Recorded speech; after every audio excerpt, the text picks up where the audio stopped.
Certainly been so much talk about this lately. Everybody feeling the effects of inflation really throughout every aspect of their lives. New research shows how it may be impacting what you have in your personal savings account. The executive editor of MAGNIFYMONEY, ISMAT MANGLA, is here with us this afternoon to talk more about this. Thank you very much for being here. We appreciate your time.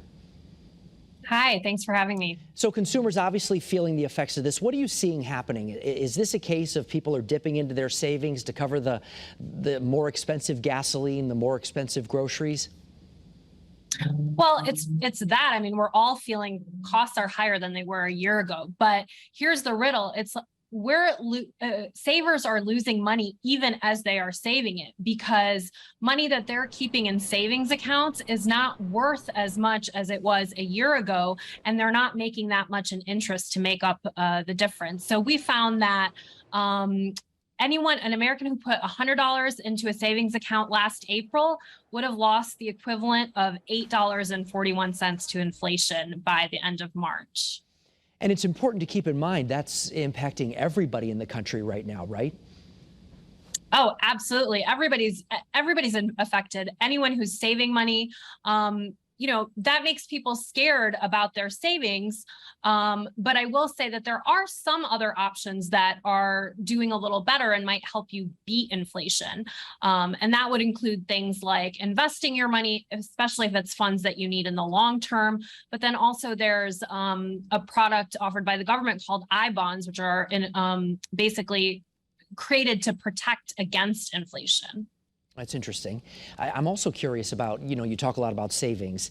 It's very difficult for a lot of people to save money at a time like this. And I know we've talked in the past about how much money people should have in an emergency fund. What are you seeing play out right now with that? People are obviously dipping into what they do have. So any emergency fund is kind of disappearing, right? During the pandemic, we actually saw people's emergency funds go up because people are spending less money on things like travel and going out. So Americans really did bulk up their savings. Now they're at a point where, yes, some folks are having to dip into them because things are more expensive. I always caution people to not stress too much about inflation when it comes to your emergency savings, because sometimes you just need a certain amount of cash that you're going to have accessible in the short term. So you're going to want to keep at least, I would say, 3 to 6 months worth of expenses in a savings account, regardless of what inflation is doing, because you need it for just that, an emergency.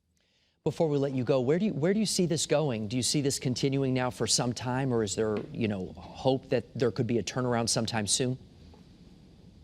I think the inflation rate sort of peaked to like a high in March, and then we've seen it slowly come down a little bit in April. And so that tells me that hopefully it's going to cool down a little bit. Is it still going to be an issue? Definitely. But hopefully we're not going to see it continue to rise like it did. ISMAT MANGLA, thank you so much for joining us this afternoon from MAGNIFYMONEY. We appreciate your time. Thanks for having me.